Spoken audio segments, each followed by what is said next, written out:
Hello and welcome to the Apex Racing League GT Championship live on Apex Racing TV and live on the iRacing Esports Network. My name is Sam Fitzpatrick, and alongside me is Adam Hedgecock with Sam Kumo on the cameras this evening. We're here for the season finale of this season 2 of the championship. Adam, last time up we saw Tom McMahon take the championship spoils in the pro category. However, we still have some scores to set, so we've still got to decide who's going to be the amateur champion and the team's champion. And it's a pretty epic way to finish off this season 2 of the championship. It is, yeah, legendary track, isn't it, Suzuka? Really tricky as well, really technical. It's certainly going to test the mettle of the drivers this evening. But no, you're right. McMahon clinching the championship last time out in a pretty emphatic way, really. Pretty much dominated the entire season, and whatever Visa Kopsika and the others could throw at him, he seemed to have an answer for. So yeah, congrats again to McMahon, and all eyes to the AM category now to see if Kev Copeland can round that one out. Yes, he's currently in the lead of that category, McMahon. Not with a huge gap, but because of the drop score that we have in this series, it means that the worst point, effectively the worst points that McMahon can score is 60 points. 61 points maybe, whatever he got at Silverstone when he retired from Race 2, that's the worst he can get, so he can only be outscored by 60 points by Make Kopsika. Yeah, in the amateur category, much closer, Kev Copeland taking the lead after Tom Stevens missed last time out at Okayama, and it would take quite something for Copeland to lose that. However, being in the mid-pack always does offer a risk for these drivers, and so it's pretty easy for them to drop down the standings. We are currently in this 10-minute qualifying session. The drivers get 4 laps, so they'll be out on circuit for pretty much the entire session, just trying to improve on their lap times, although, to be fair, the majority of them are now back into the pits. We've just got Max Wolf, who I believe has already set all of his lap times, and Kevin Copeland, I think, has also set all of his lap times as well, although not 100% sure on that one. At the moment, we've very much the end of the Evo SR dominance in qualifying. We saw, I think, Tom McMahon be very good in qualifying. He got 3 consecutive poles. We did see Taj Edwards get the first pole of the season, Adam, but then we've seen Visa Kopsika get the last couple of poles, and now Edwards and Visa Kopsika on the front row of the grid with a little bit of a gap. Gold Racing Team really coming into this round very strong. I was just looking at that. Yeah, the only guys into the 54s, which is quite surprising. I don't know if they just managed to nail that special lap, but you see how close it is behind. 4/10, and you're down into sort of 7th or 8th position. So yeah, I think a lot of people are going to be right on it this evening.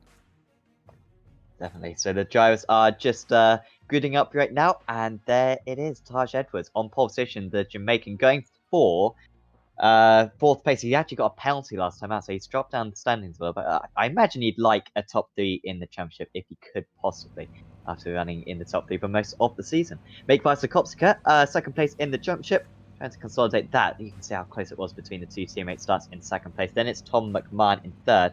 Daniel Lee lines up in 4th.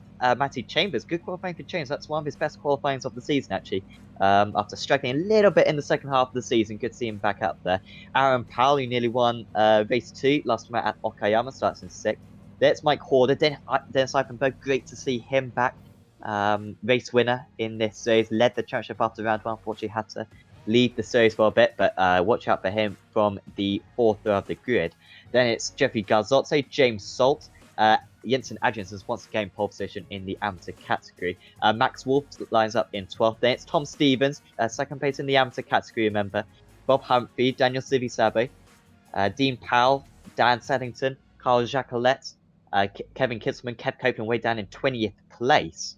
Ryan Jones starts in 21st. Then it's Andre McCullen. Hopefully Stephen Broomfield will take the start, but I'm not sure. Then we've got Sebastian Roux in 24th place, making his debut, and John Gordon as well in 25th. A couple of other drivers joined the race. We thought that Matthias Berg might take the start, but unfortunately it doesn't seem like that is going to be the case. And the last driver is just getting onto the grid. Great to see Dennis Eifenberg back. Adam, hopefully we see him a bit more prominent next season. He was ever so strong in the first couple of rounds of the championship. Maybe a little bit underwhelming that qualifying for him, but you can bank on him for putting in a good performance today. One thing we always know with Dennis is that he's going to be right up the sharp end, isn't he? He's going to be making sure that people are keeping honest with how they're racing. He's going to be challenging where he can. And yeah, it was a real shame we didn't get to see him for most of the season, but like you said, it's great to see him back, and I hope he's all well and mended and good to go. Absolutely. So watch out for Copeland. Watch out for Stevens as well. I said that Copeland's in the has the upper hand, no doubt about it. But he does still need to score some points today, and Stevens needs to get a couple of top tens in order to haul back his championship deficit. The Porsche pace car leads away. The top 3 Porsches on the grid. It's Gold Racing Team for the first time this season, locking out the front row.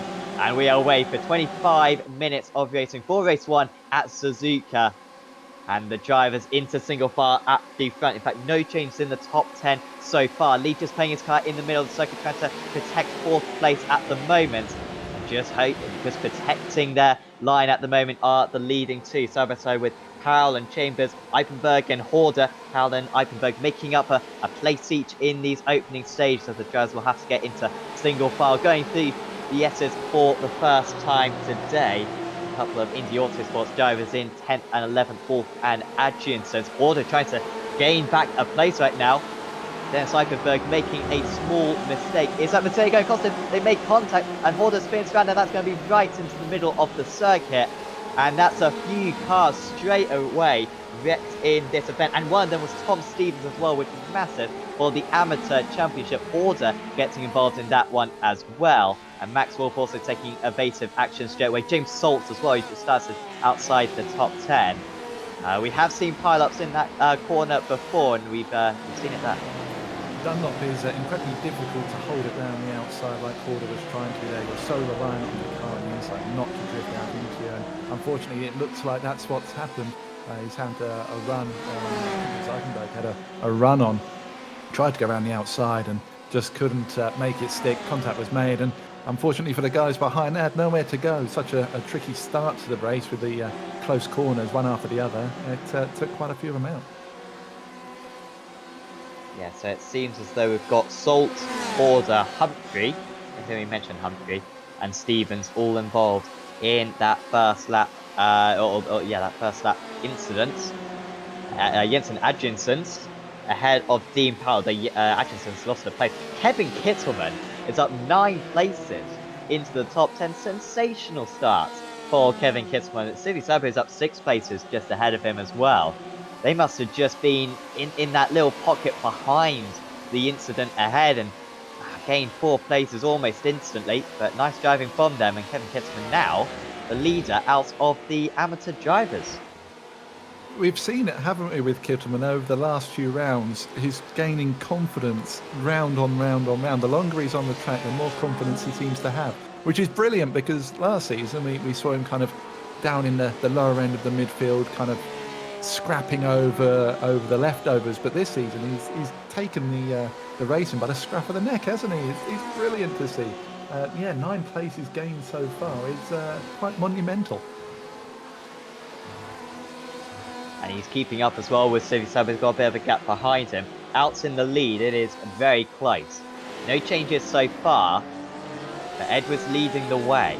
Has taken a race victory so far this season. He won race 2 at Le Mans.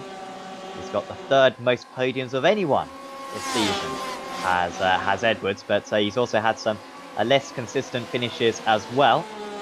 That's why he's currently, I think, in 5th place in the championship going into this round of the season. Yeah, 5th place in the championship behind Salt and Humphrey, although with those two having incidents on the first lap, that's really going to help him out.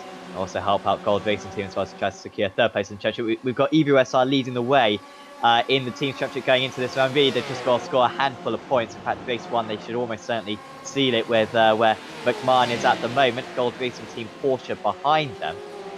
3rd place is EBUSR Green, who might be under pressure from H2M Engineering and Indy Autosports White at the end of this race. We'll try to keep you up to date with all the points as it's going on. McMahon looking pretty quick at the moment. He's sitting right on the tail of Vysokopska, but no way past at the moment as Edwards stretches his lead ever so slightly. Yeah, good to see Edwards bouncing back after last week. Had a bit of an adventurous couple of races, didn't he? But no, back in the saddle again and going well. McMahon, does he have to be racy anymore now? The championship's finished. Does he need to push as hard, or will he be content with podiums? I suppose only he can answer that, and time will tell. But at the moment, looking pretty comfortable, just sat behind Suzuka and Edwards. Lee right behind him as well. He'll, if he gets a sniff, he'll try and get himself a podium, won't he? Lee has been driving pretty well the last couple of races, so interesting to see how he goes. And Matthew Chambers, another person bouncing back from form, seemed to struggle a little bit last couple of rounds, didn't he? But now he's right up there in 6th position, trying to make amends at the last round. McMahon with 9 wins so far this season, of course. 9 wins out of 14 races. And then Bicyclopstica, Humphrey, Edwards, and also Eichenberg all picking up solitary race wins, but it's been a whole lot closer than that. Really, throughout the season, Edwards going for the first double race winner of the season. As it's actually, well, it's close here to be fair. Edwards, by the way, with the fast enough for the race that last time out. McMahon just dropping off ever so slightly. The top 7 kind of in a bit of a queue. Then it's Eichenberg who managed to escape that first lap contact. So he's running slightly lonely in 8th. However, we've then got Copeland up into 13th place now. He's up 7 places. Then we've got Seb Rowe in 14th. Oh, into the wall, in fact, is Copeland. Well, that's a curse. For that in a compilation. It's been a while. It's true. We've been very good this season. We've been very good this season. Now, how much damage is on that car? Because that could be big for the championship. Oh, off it's Edwards from 1st position. He's made a mistake into turn 1. It's such a common mistake to you got to drive it in so deep. Try to really keep the downforce levels high in these GTE cars, and he's just gone in too deep, seemingly. Just gets it onto the AstroTurf and did well not to spin, and that hands the lead over to make Bicyclopstica. Tom McMahon and Daniel Lee moves up into 3rd. Such a tricky corner, isn't it? First couple of corners, because you're like you say, you're throwing the car in, trying to generate that downforce to make it stick, but you're also trying to brake whilst turning. And personally, I struggled braking these cars in a straight line, let alone while I'm going through the first couple of corners here as well. So yeah, very easy mistake to make. Very, very easy mistake to make. And it's a shame, really, because he was driving well up until that point. Just interesting to see how long it takes him to get past Lee, if at all. Yeah, it'll be tricky now for Edwards to make up a place. We do usually see overtaking at a premium around this. Like, that turn one's just so fast that you can't really dive down the inside of the opponent. However, we recently visited Okayama, so compared to that, I'm sure the drivers will feel overtaking is possible. This is a close queue. We've got Dan Saddington at the front of it. Seb Rowe very much dropping these guys considerably, about a second and a half faster. That last time round was Rowe in 13th place. Then it's Saddington, Gordon. Good to see him back.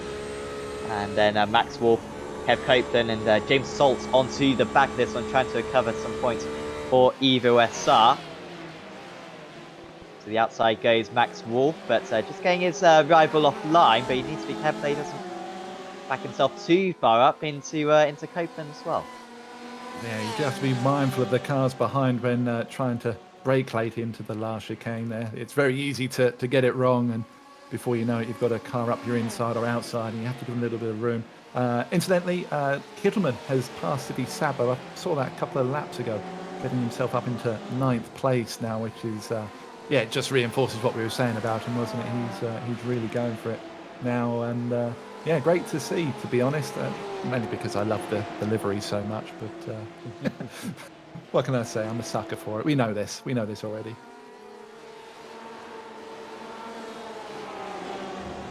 I'm just wondering, with Kittleman came into this round, I think 3rd place in the amateur standings, but a long way behind. Yeah, he was 80 points behind. I don't think it's mathematically possible. There goes Wolf. You don't usually see moves into the 2nd Degner. But that's what he tries to do. Only Josh Thompson I've seen has really ever been good at that move. There goes Kev Copeland trying to do a Kamui Kobayashi-esque overtake. Hasn't quite worked for him. A tight exit, a slightly compromised exit. However, that's decent straight line speed. He can't quite keep his car alongside. Going into Spoon, though, could be an opportunity. No, he stays behind. Copeland staying ahead of Salt as well. Oh, Gordon's made a mistake just ahead. There's Gordon. Oh, he did so well to defend just a few corners previously, and then he's dropped it by himself. That's such a shame for him, wasn't it? Like he would be done the defensive work, as you said just before. When you're attacking someone, you have to be careful of the car behind. Oh, who's that round? Powell round, coming out of the last chicane. I wonder if he's just caught a wheel on the outside. Very easy to drift wide onto that AstroTurf, and if you do, it might over-rotate the car, as we've seen a few times in these cars, and it will spear you off to the inside. Let's see. Edwards very slow in front of him. Oh no, is there going to be contact here? And there is, yeah. Well, there was so much room as well for I don't even know whose fault that was, to be honest. I don't know if Powell came, because we did see a similar incident in ARLTC, admittedly on the East circuit. That's kind of same logic, where you kind of got a curve like that. It's a very wide part of the circuit, and the driver on the inside thinks, oh, well, the guy on the outside can just carry on through the line, and the driver on the outside thinks that the driver on the inside should take a tighter line, obviously, because you're going onto a straight. You're not still going through a corner. So often miscommunication, that seems to have been the cause for that for that spin right there, and it sends Aaron Powell down into 9th place, another place game for Kevin Kittelman. It is, yeah, up to 8th place now. Just looking at the front, Visa Kopska and McMahon have kind of dropped Daniel Lee a little bit now. A couple of seconds back is Lee. Kind of in a bit of a no man's land-ish, while Edwards still tries to recover another couple of seconds back. So I think what we're probably seeing here is the start and the end of the 2-horse race for the race win here. We've seen it before, haven't we, time and time again, either McMahon leading or Visa Kopsika leading, and the other one just sitting up right behind, just keeping them honest, trying to force them into a mistake. And I think we're going to see the same thing here as well. These two have had 4-1-2s so far this season. Little facts for you there. Make my notepad feel even better, even worse, that it can't have that kind of info. Google will put you out to business along with many others. Yeah, 3 of them led by McMahon, and then we did see one at Okayama, which was Vasikowska's first race win of the season, winning in race 1. McMahon does seem to be faster. Only halfway through this race. This is a 25-minute sprint race. We'll have a 40-minute race later on as well, where we'll reverse the grid up to a certain amount. As Daniel Lee, he's actually been able to drop the other drivers, and he's been able to drop Edwards, which will be good news for him after coming under a bit of pressure earlier on, and will happily pick up the pieces from the drivers ahead. I mean, there's always guys who go long times without winning races, and Lee is, I think, now, of course, Visa Kopsika was around since halfway through last season, and it only dawned on me when I was doing the highlights package that he's come so close to winning so many races, and he finally got it done at Okayama. I think now that Visa Kopsika's got a race win, I think Lee is probably the best driver yet to get a race win out of the current field, and yeah, I think it's only a matter of time, probably next season, that he'll pick one up. Yeah, I have to agree with that. I would say with Lee, though, I don't think he has quite the outright pace at the moment. I think if he was to win it, he'd need circumstances to kind of go in his favour a little bit. Or maybe we just haven't been to a track that he really, really excels at, as we saw with Powell, with Watkins. Maybe there's a certain track that he really, really would dominate at in the same vein. But no, I think you're right. It'd be good to see Lee grab himself a win. We often speak to him, don't we, afterwards in the interview booth, and he's always chipper, always upbeat about what he's been doing on the racetrack. So yeah, I'm with you. It'd be good to see him do it. Eipenberg having a look into turn 1. Wow, you have to be late on the brakes to make that happen. he's recently got past Garzotto. I think he got past Garzotto maybe into 130R, maybe into Spoon. And straight away jumps onto the back of Matty Chambers. Against Eichenberg. Race 1 winner at Silverstone. Apologies, what didn't win race 1? He won race 2 at Silverstone, finished 3rd in race 1. One of the best drivers in this series, of course. And yeah, at the moment, right on the tail of James, certainly coming into getting stronger and stronger as this meeting goes on. Wasn't the best qualifying in the world for him, qualifying in 8th place, but he's been pretty good. You can see Daniel Lee just a little bit ahead. The Dutch driver does lose the rear end ever so slightly. Further back, good battle with Max Wolf and Dan Saddington. In fact, Seb Rowe has had an issue. There he is, sporting the Ford GT. I think the only Ford GT out on circuit, but he has made a mistake. And now we got another one off. It's John Gordon once again. Well, actually, earlier on it was at the at Spoon, and this time it's at the second Degner, just down outside the top 20. I just wonder if Rue's car kind of put him off just a little bit, but he was suitably out the way as the second Ford on the field come past him in Horder. You know, the one that we've seen every round so far, Sam. But let's not comment that there's only 2 Fords. Yeah. Sorry, it's been a while since you've given me something like that. The thing is, oh no, Ryan Jones with a spin. The thing is, Adam, you don't have to point that out. I mean, oh, I do. It's been a while. You're like the grammatical people on YouTube. You correct people's mistakes. And it's like there's no point. The audience got the point. There's maybe Fords, all right. So just drop it, yeah, and just let me live happily in ignorance, please. Oh dear, that was what happened there? And now they're waiting for one another. I don't know if they're gonna jump out of the car, have a bit of fisticuffs. And they finally do get back going again. It was as though time paused for a moment there. I don't know, what either of them were doing. John Gordon back to the pits, however. This has been a really horrible meeting for him today after a decent start. He drops back into the pits and will drop to last of the runners. It looked like he kind of outbroke himself a touch, scrambling to try and make a position back after those incidents. And unfortunately, going into that last chicane, there's not a lot of room at all. And Jacques Laird had already committed to the turn, it seemed. And yeah, the two made contact. And then we're doing the gentlemanly thing of, well, you know, I might have messed up. Off you go first. And in the end, neither of them wanted to go, which was kind of humorous. At Saddington, up into 14th, gain of 3. From where he started, I'd say he's been impressive since he joined the league, hasn't he? He's quietly gone about his business and seems to be driving pretty well. We don't often see him. This might be a case. We don't often see him having issues. You know, he's just quietly going about his business, which is great. I think he's got faster as this season has gone on. I think he debuted. Oh, Copeland's made another mistake. There he is. Well, he'll beat Tom Stevens still. I think Copeland will have the championship all but sealed once we got this meeting, once we got this race to complete, but he still made a few mistakes. Yeah, I think Saddington made his debut at Watkins, I believe, and he has got stronger round on round ever since then. Still lacking a little bit of pace, and he's also lacking a bit of braking into the Cassier triangle. Put him off the line, and he's got James Salt, who will storm straight past. Salt could be in here for maybe reverse grid pole if we get a decent sized reverse. We did see an 8 reverse last time. It was the smallest we could get. We can't have that small. I think 12 will be the smallest. So Salt does a lovely move around the outside the first curve and has the inside for the S's. Good effort from the 122 up into 14. He's now got 2.5 seconds to Dean Powell in 12th.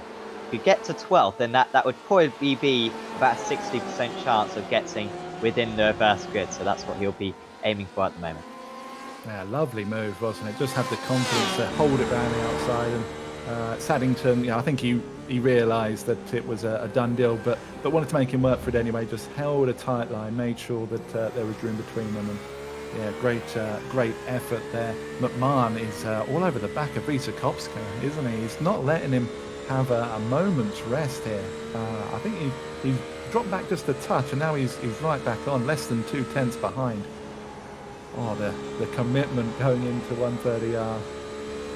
Interesting to see how late he is on the brakes.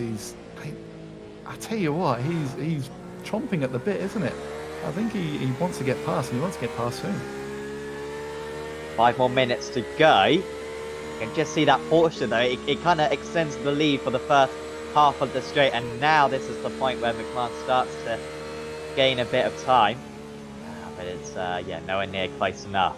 You'll need a mistake from Vaskovska, and they don't come often. Aaron Powell with a mistake. He's down into 11th place, and annoyingly for us, he's now next to Dean Powell on the timing screen. We've had this many times this season. We had it in the early part of the season in particular. Seb Rowe has dropped down and also gone... He's renamed himself to Undefined Dots, which is a strange first name. Jeffrey Garzotto. He has made a mistake. Having a good round was Garzotto, and was going to be in a good place for the reverse grid. He's actually towed back to the pits. Means that Kitsman's up into 7th place. 7th. He is. It'll be his Adrianson's best up result to 8th, ever. though. That's kind of come out of nowhere. He was behind Sivi Sabo, wasn't he? But he's yeah, I think not sure where he's done that. Yeah, I think he got past him about 8 minutes ago, or so. Did Jensen, but they have been Did I quite just close. miss it? To be fair, I kind of looked across and thought, oh yeah, that happened. I didn't notice too much. So you're all right on that. We also, of course, Seb Rowe has dropped down. He's down into 18th place, although he has renamed himself. I don't know what was going on for a moment there. Maybe it was just on my screen, but I imagine it was on. Well, yeah, it was on all of your screens as well. McMahon, this is the closest he's been. If he's going to go for a move, he's going to have to probably go for a Senna 89 move down into the chicane, because that's the biggest braking area. Oh, he's closer this time. 2/10 of a second. He's starting to gain time already. And having to go defensive now is Visakowska. We haven't seen these two change position all season long. But are we going to see it this time? McMahon goes to the outside. And it's not quite there. And when I say they haven't changed position all season long, they did change position, to be fair, at Spa earlier on in the season. A couple of meetings ago. That was on lap 1 or lap 2, but we certainly haven't seen a move between the two of them this late on in an event. And with pretty much nothing to play for with these guys, the championship is all wrapped up for Tom McMahon. That they can afford to really take some risks there. I think that's the one thing that the standings doesn't really show, is how close these two have been. They find it incredibly hard to get past each other because they're both so even. Which you look at the standings and you'd never believe that. But this is what we've been treated to all season, isn't it? Nip and tuck, and it's been brilliant because of it. Adrianson's has passed Kittelman. I've seen that one. I picked that one up rather quickly this time, so we're improving. We're doing a thing. Yep, leader of the amateur drivers now. Oh, here comes Salt with Gazotte's issue. This is for 12th place. Max Wolf is too far ahead now. But Salt should be able to get past Dean Powell. Dean Powell having a good round, by the way. One of the most improved drivers of the season. I would like to maybe at a later date, if we do like a post-season podcast, we'll have to say who our top 3 most improved drivers are, because there's quite a list of drivers. The level of competition has improved significantly. Dean Powell there, though, absolutely not letting Salt go. He was really ushering him to the outside of the circuit there. Perhaps a bit over-aggressive. Salt's going to have to go around the outside of Spoon. Lovely work from the Evo SR. Joey should have the better exit, but if he runs wide like that, then he won't. And now this is a scenario that we always lick our lips for. The drivers have a while to think about it. Do they want to go side by side through 130? I think James Salt decided that he didn't and lifted out of it. They have got... how many more laps have we got? We might get in one more after this. I'm not 100% sure. I think this will be the last lap, but Yeah, I'm not sure. Where are we? Yeah, this will be the last lap. We've only got a minute left of the race, and they haven't made it to the hairpin yet. So yeah, this will be the last lap. But again, I'm not going to commit to that either because I'm not sure. We've established that mathematics aren't my forte. Oh, you could see how much McMahon's pushing there. Little kick out as he went around the right hander there, just bringing it back in line and trying to get back on the power as quickly as he could. Since we noted that the Powells were together, they're now separated by City Sabo and Wolf. So something's been going on in that midfield there, quite erratically over the last couple of laps. But yeah, Powell 9th and Powell 12th now. Yeah, Powell game past City Sabo, and I think Wolf game past Powell was pretty normal. He was catching up. Oh, look at Edwards. He's catching up as well right now. But we're into the last 10 seconds. This is going to be the last lap. Oh, Chambers. He was all by himself and he's made a mistake. He might stay in 6th place though. As we're coming to the Casio Triangle for the last time, McMahon will go for one last effort. It's not going to happen for him. Good defense from Vysokowski. He waited for the mistake from Edwards. And he has capitalized it. It's going to be a second race win of the season. His second race won in a row. And it's 2 races in Japan for Make Vysokowski. Race 1 winner at Suzuka. McMahon in 2nd place. Lee finishes in 3rd. And Edwards didn't have enough. He finishes in 4th. Eipenberg gains a place on Chambers. He may have already been past Chambers. He finishes in 5th. Chambers in 6th. Top of the amateur drivers is Adriansons and Kittelman following in a close 8th place. Really good performance from both of those drivers. Copeland versus Broomfield. Broomfield started from the pits, I believe. There goes Broomfield. He was always going to go for it. Has he got it stopped? No, he's going to have to cut the circuit, and that's going to be a slowdown. I don't think he'll be able to keep his rival behind. He's got to go really slow. Be careful, Stephen. Don't get a post-race penalty because that will cost him a lot of time, and he does have to let go against Copeland in the end, who is well on course for the Amateur Championship. I'm reluctant to say he's won it, but after that race 1, he has one hand on the trophy, maybe even 1.5 hands on the trophy. Now, Salt finishes in 16th. I don't know what happened to Salt near the end. So we might have to get maybe a replay as what happened as the cars just park up on the outside of the circuit. Yeah, I'm not sure. I missed that one as well. Oh, here we go. He's right behind Dean Powell. Tucked up as they come under the bridge. Oh, he's not going to touch the dirt, is he? Oh, he is. So eager to stick to the outside. Fortunately, he didn't collect the wall too hard, so was able to continue again. But yeah, he didn't want to let off, did he? Oh, no. And that was Broomfield coming across. Well, there just simply wasn't space, was there? And Broomfield battling himself. No, I don't think there was anything Salt could do. Maybe Broomfield was a little bit blindsided as well. But it means that Salt finishes in 16th place and probably won't be within the reverse grid. Unlikely that he'll be within the reverse grid. So we'll see what that reverse grid is in a moment. But first, we will get the race results up. And it's made by Skopsko, who wins by quarters of a second. Must be the closest winning margin of the season. Daniel Lee finishes in 3rd. Then it was Taj Edwards. Dennis Eipenberg, great return for him in 4th. Apologies, in 5th. Matthew James with the late spin finishes in 6th. Then it was Jensen Adriansons, Kevin Kitzelman, Aaron Powell. He'll be strong for race 2, as he was at Okayama. Daniel City Sabo, Max Wolf, he'll be strong for race 2 as well. Dean Powell, Bob Humphrey, of course, won race 2 at Phillip Island. So some drivers a little bit out of position here. He'll be strong in a few minutes' time.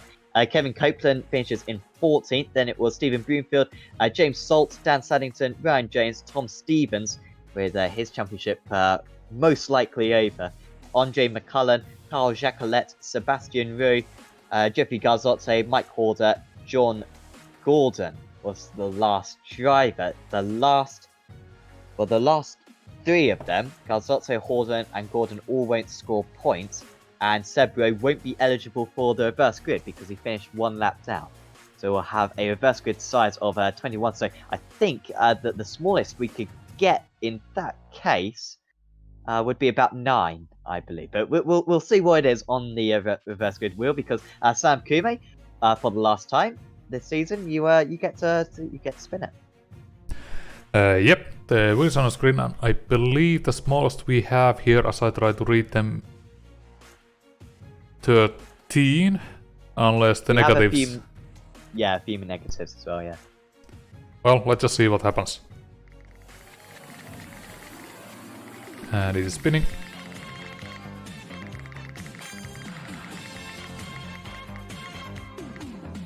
And it will be -12. -12. So it will be a 9-car reverse. Again, small reverse gears. Some of the drivers have been mentioning how for next season we need to have some bigger reverses. Yeah, nine reverse gear. That's for smaller. It is Aaron Powell though. I said he'd be strong for race 2. I said a few other drivers who inevitably won't be strong now. But Aaron Powell on pole position then for race 2 of the evening, for the final race of the season. Kevin Kitzman, Jensen Adriansen, and Matty Chambers making up 2nd, 3rd, and 4th. Make Kopsko race 1 winner, starting in 9th.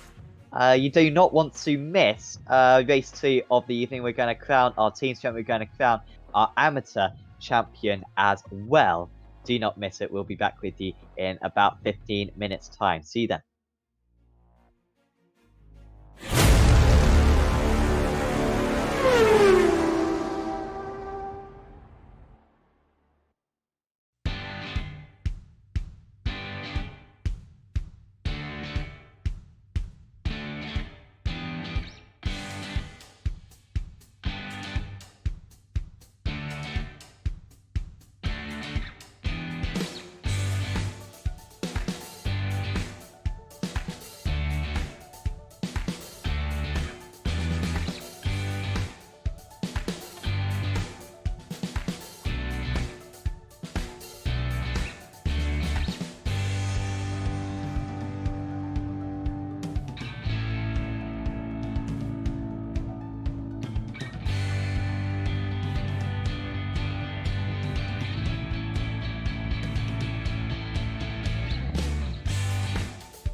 Welcome back to the Apex Racing League GT Championship, live on Apex Racing TV and live on the iRacing Esports Network. We've just witnessed a fantastic first 25-minute race. We are prepping for the final race of the season, of this season 2. And yeah, we're just about to start to grid up. We saw a 9-car reverse grid for this second race. And after Make Vysokopska and Tom McMahon very much dominated race 1. We got Aaron Powell on pole position for this race 2. Came ever so close, came within half a lap of winning last time out at Okayama. He's in the best position to try to take his second race win of the season here. Kevin Kitzelman, fantastic first race for him. He starts in second place. So too for Jensen Adriansen. He starts in third.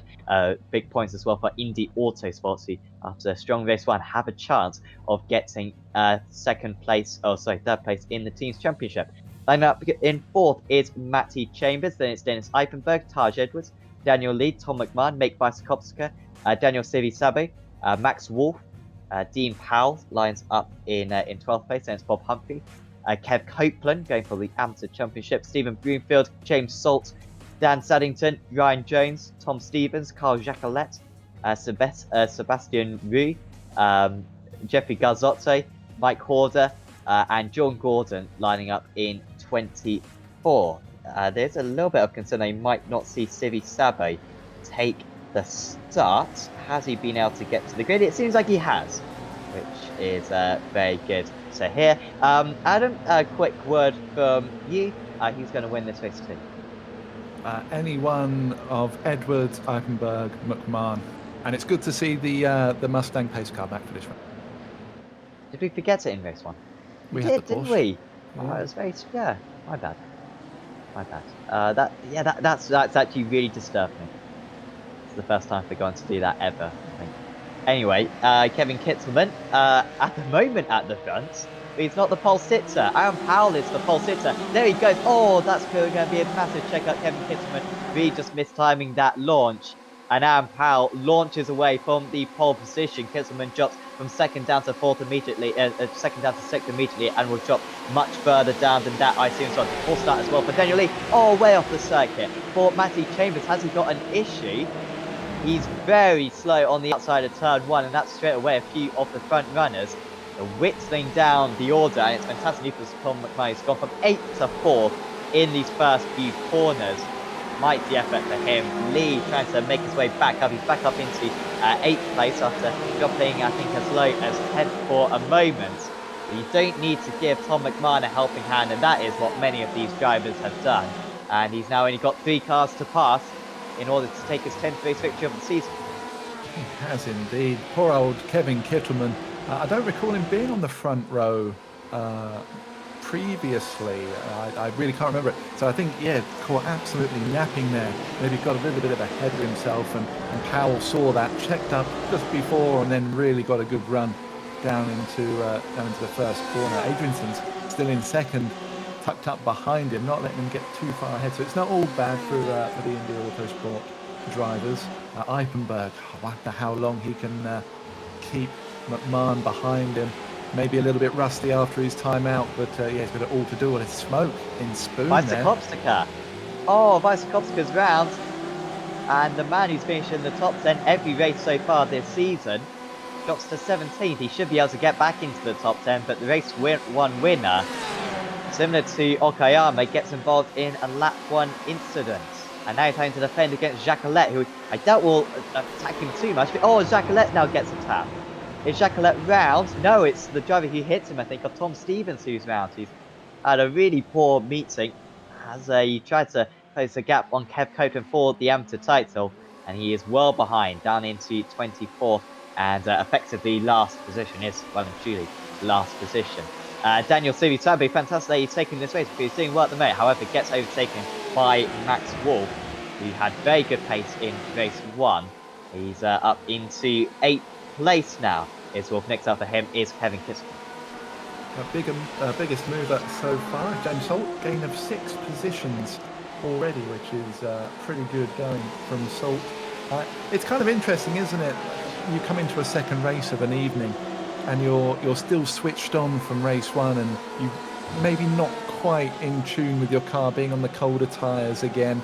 You know, you're trying to take the racing lines that you took, you know, only 10 minutes ago, and the car's just not there for you. You see Civic Sabo just running wide, probably doing the exact same thing there, just not quite got the grip yet.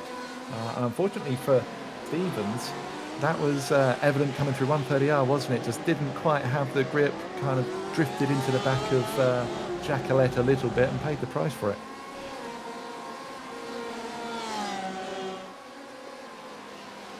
Very close for the lead. Powell making a slight break. Good pace from Adjinsons. At times in race 1, Adjinsons was actually matching the leads as Matthew Chambers has dropped down the order after a decent race 1, finishing in 6th place. He's had an awful race 2. And McMahon actually losing time to Eichenberg at the start of this straight. He is deep in the draft of Adjinsons, to be fair. Yeah, Adjinsons was matching the race leaders for pace in race 1 at times. And he's doing well again. Here comes Eichenberg though. Down the inside in the BMW. McMahon's just trying to take advantage of this. They're ever so slow. But brilliant driving there from Tom McMahon to find a gap. He picks the right side. And he's up into 3rd place. But nice move as well from Eichenberg. And here comes Edwards as well. He wants to go with McMahon. He'll feel like he's got a chance at winning this race. And he'll be straight down the inside. And he's passed as well. They've now got Powell, Eichenberg, McMahon and Edwards forming your top 4. Opportunistic from McMahon there, wasn't it? Wow, taking the advantage of Eichenberg running Adrianson's wide. We see Visa Kopsika there passing Dean Powell going down into turn 1. Looked like Adrianson's just needed a little bit of a breather coming out of that final chicane there. We see Max Wolf as he run wide. He has, and he's lost the rear. Is anyone going to collect him? Oh, there's Dean Powell. That's so unfortunate. Max Wolf holding his brakes and holding the car in the middle, but he just couldn't stop the drift, and Dean Powell slammed straight into the side of him. That could be big for the team's championship. I mean, I don't know how much the teams care about their finishing position in the team show. In fact, either of us should be safe in 3rd place. I think I misread that before. But H2M Engineering and Indy Autosports White very close together for 4th place in the team's championship. As here comes McMahon down the inside of Eichenberg, and he has got it done into Spoon. Now, can Eichenberg come back? It seems as though the BMW had good straight line speed on the last lap. And Eichenberg will go to the outside. These two battled in the first couple of rounds of the championship. It looked like they were going to be the 2 favourites for the season. Eichenberg has to play out of the season, and he's got a really good overspeed. He'll go round the outside. He's going to be way off the circuit, Eichenberg. He's onto the gravel. But has he been able to stay ahead? McMahon to the outside. He'll have to go the long way round. Eichenberg closes the door. They make contact. They might make contact again. But Eichenberg stays ahead. And it's questionable driving there from Dennis Eichenberg. And Taj Edwards had to come into the pits. And if that's... well, what could that be about, Adam? Maybe a jump start? I don't think you can get a jump start. Well, I think really. if you pass before the safety car line on the outside, it sometimes has issues. So maybe, maybe he's got a black flag for doing that, possibly.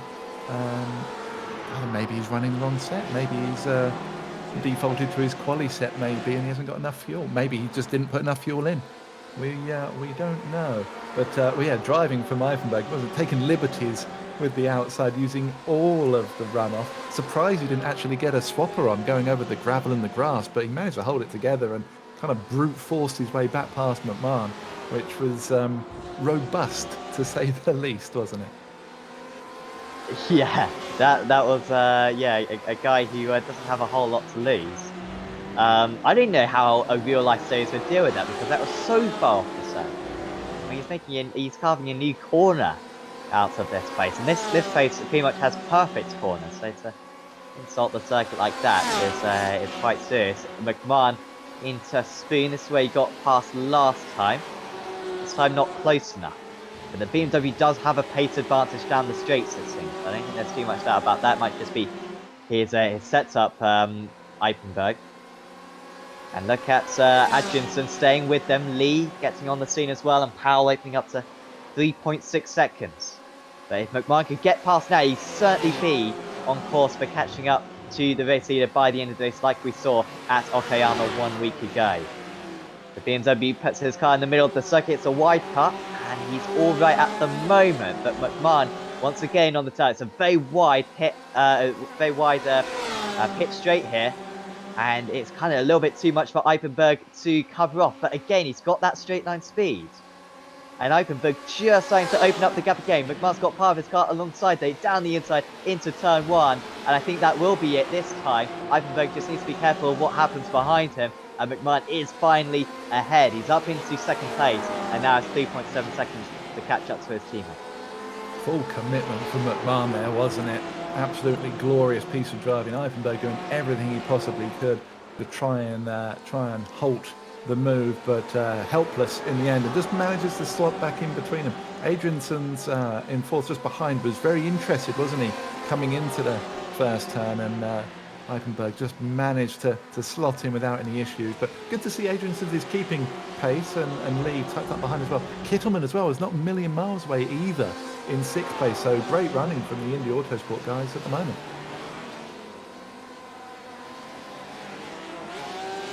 Yeah, Kittleman's done well since his strange start, and he's actually dropped 20 places since that awful launch. So remaining in 6th place. He's got his teammate as well just behind him, Daniel Savo. So they should be able to stay in 4th place in the championship should Indy Autosports White. Kittleman not technically in that team. So should be all good for them. By the way, going into this race, Copeland had a 33-point lead over Stevens. That's not taking into that is taking into drop downs, but that's assuming that this won't be a drop down, basically. So it was possible for Stevens to make up that gap, but it's like increased slim for him as he is currently running behind Kevin Copeland would need to finish up inside the top 10, and Copeland not to finish the race in order to fall back those points. John Gordon has dropped down, and so Tom Stevens as well, himself dropping down a little bit. There is Gordon. I think that's his 4th spin of the day. Yeah, he's really struggling out there, isn't he? Just wonder if he's maybe not quite got the set that you need. It's a very technical circuit here, and it's a really, really tough circuit to get right. It's brilliant to drive. It's really rewarding, but you do need to have the car underneath you, and especially at these speeds in the GTEs, it's very easy to get a rear loose, and that's the last thing we want here. Unfortunately for Gordon, that seems to be the problem, doesn't it? He's been round a few times. Wolf back into the pits again. I think, was he? Yes, he is. And Garzotto in the pits too.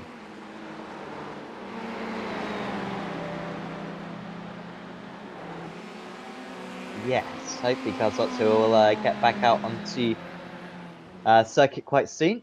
There he is. Car doesn't look beaten up. No, is there a driver in that car anymore? Not sure if there is. Maybe that's it for Jeffrey Garzotto. He's running well in race 1. Not so much in race 2. This will be, in fact, the last lap was the first representation of McMahon's pace. Powell 57.87, McMahon 57.13. However, Eipenberg's coming with him. He's 5.5 tenths of a second behind at the moment. Is Dennis? He's just about within draft range. Should gain a little bit down this pit straight. Eipenberg very quick to know. Yeah, I think the setup he's got is. He's got a lot of pull out of the corners. I think that's where it's rewarding him. He's able to get his power down a lot quicker than the Porsches. I wonder why he's not sitting in the draft there. It's interesting, just weaving a little bit behind McMahon. But yeah, I think his car's mighty coming out of the corners, which is helping him with that overall straight line speed. Good to see him up in P3, by the way. I know we touched on it in race 1, but he did have to leave the series for a short while. Yeah, it's an absolute joy to see him back. We had a lot of fun watching him last season, didn't we, in this league? So yeah, hopefully he's back for good now. Look forward to seeing more of him.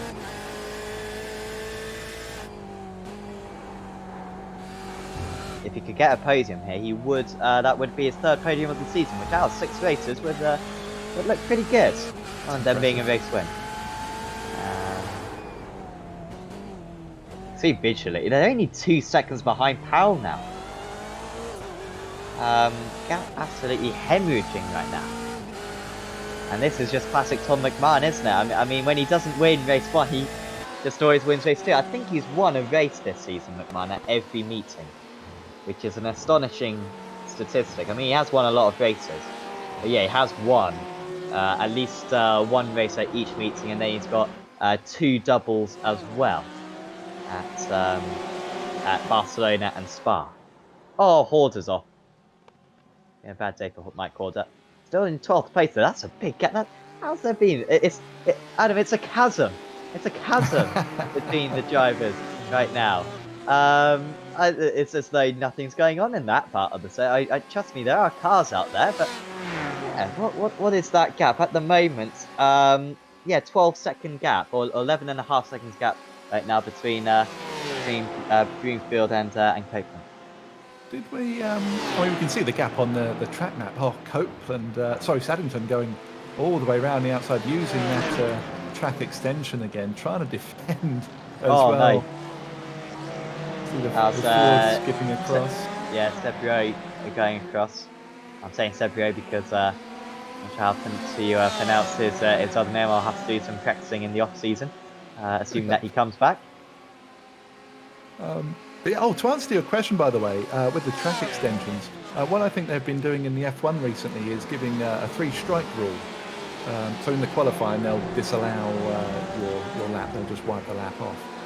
But in the race, I think they do it if you do it a couple of times, you get warnings. A 3rd time, and you'll take a 5-second penalty or such like, depending on how much you've gained. So yeah, unfortunately, we don't have the option to do that, but. We've only seen a couple of people run all the way out there so far. Salt's got ahead of Pumptree. I think on that case, it was so far off. It was so far off the circuit that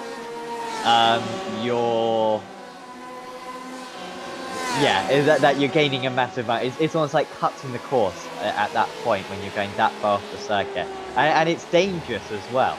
I mean, the circuit has almost been built so that you have a certain amount of runoff. When you're track extending to that amount, then you're kind of disregarding all the safety stuff in it. I don't know. That's where my mind goes. But it's very strange. It's as if you went at Kota in Formula 1 and you just like went mega. Oh, Vizslavská, that's a save.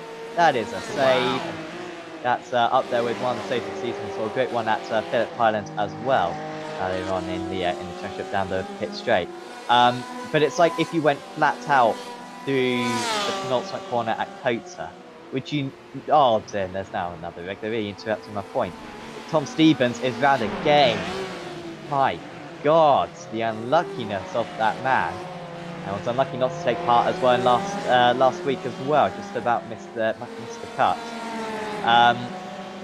John Gordon drops behind Edwards as well.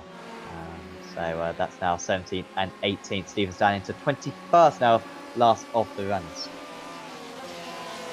Would you like to take this opportunity to finish your point? I mean, it's not a very good point, to be honest. And when you spend 2 hours going over it, then you kind of question why you made it in the first place, why you started this endeavour.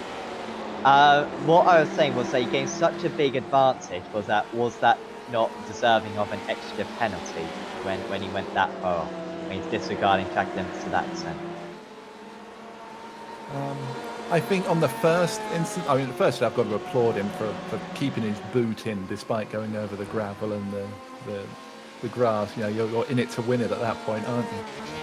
But yeah, I think after one, I'd probably be on the phone to him saying, "Don't do that again. Do that again. You're going to get a penalty." And then if he does it again, then throw a penalty out that time.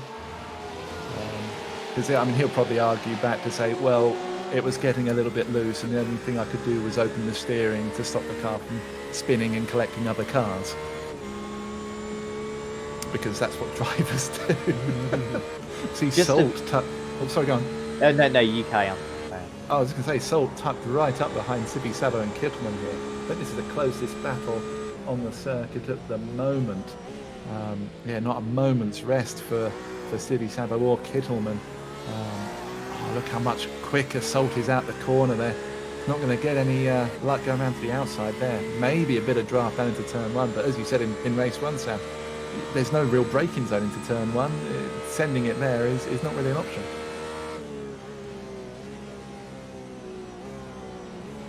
Ivanberg won't get a penalty, by the way, for that track extension. I'm just discussing what would happen in real life if that happened, and whether he deserved a penalty. Let us know on the chat if you thought he deserved a penalty. It was a while ago. It wasn't that significant, but it's track extensions. What a fun topic to write a dissertation on the topic. James Salt, 4 tenths of a second behind Kitzman. Remember, Suzuka did pass Kitzman. Suzuka, by the way, sent me a message before this race. His PT crashed after race 1 and barely had time to get into race 2. And he's now having one of his best meetings of the season. In fact, Sibi Sabo, his best results of the season so far. Here, oh no, I'm on the wrong sheet. He's 20th place in the championship. His best result is a 5th. He got a 5th in Silverstone race 2. So a strong start to the season and a strong end to the season for Sibi Sabo, who did miss 1 round of the championship, but he has only got 3 top 10s so far this season. There's Bob Humphrey as well, going off the circuit. Oh, look at that, against Suzuka, up to 130. Yeah, I think Humphrey just outbroke himself a little bit, so he ran wide at Spoon, and the extra momentum he got there was enough to get him past Visa Kopsika. That was quite something. Yeah, the extra drive. I'm not feeling that he has to go defensive either. There's some confidence for you. You've got one of the championship contenders, you know, right up there is Visa Kopska, and you're not going to go defensive against him. So, yeah, confidence from Humphrey, although I think down into turn 1. Oh, Tom McMahon's now taking the lead. Into the lead goes McMahon. Has that been a mistake from Powell, or is it a legitimate overtake into turn 1? But McMahon doing what he does best. Halfway points in this race 2, takes the lead of the event.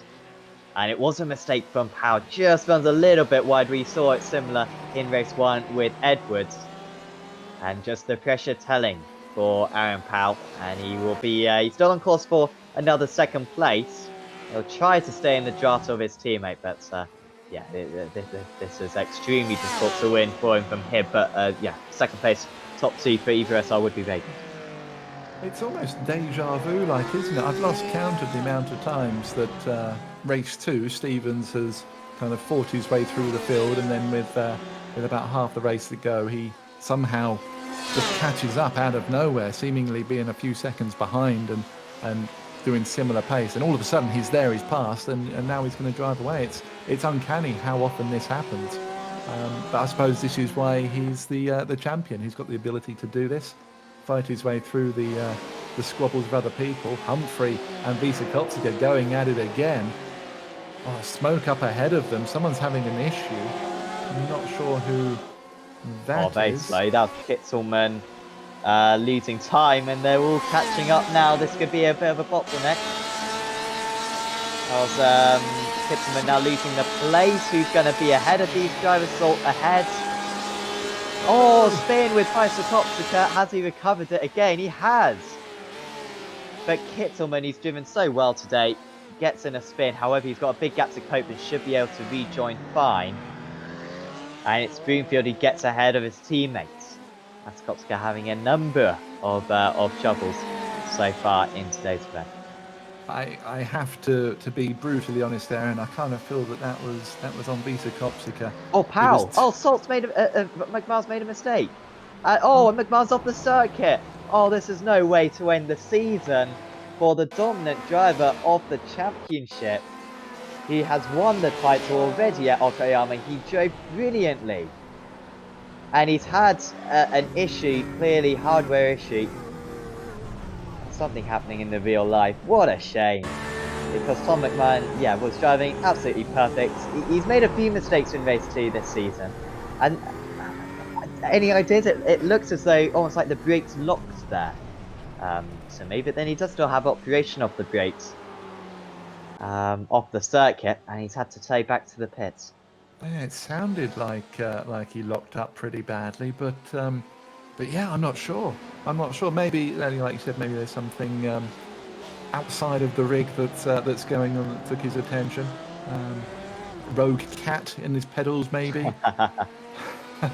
We often hear that with one of the boosted drivers. He'll be racing away, and we'll hear, "Go away, cat! Not now, cat! This is not the time." So yeah, maybe we'll have to wait and see. But I'm with you. It's such a shame. The last race of the season to go out like that is a real heartbreaking moment. So Aaron Powell into the lead. Eichenberg in second, Lee up into third now, very much under the radar. So anyone's guess who's going to win this race now. Powell and Eichenberg. Eichenberg should be able to catch up by the end of the race. Would be some comeback for the former for the Dutch driver, several-time race winner. I think he's won 2 races in this series. You may have to check that one, Adam, in your notebook. See how many races he won last season. But I think it was just the one at Nürburgring, race 1. Bicycopska moves up ahead of his teammate Broomfield. Of all the races, this one was a real possibility for Bicycopska to get a double. But that terrible start for him has put pace. That is 19 seconds off the lead already. But he is lapping about a second a lap faster, so might still be able to gain a couple more places. Kittelman versus Copeland. They evenly matched on that last lap. They've been together for a while. Seb is behind them as well, and Edwards will be catching up. So this could be a good battle soon for the top 10. Adam, do we have any results? We do, yes. Furious rustling through the papers. Eichenberg won race 1 at Nürburgring, and he won race 1 at Le Mans. Aha, I knew one of the gold racing team judges won race 1 at Le Mans last season, but wasn't aware of that. Thank you for that. There you go. The pride in my notebook is replenished ever so slightly.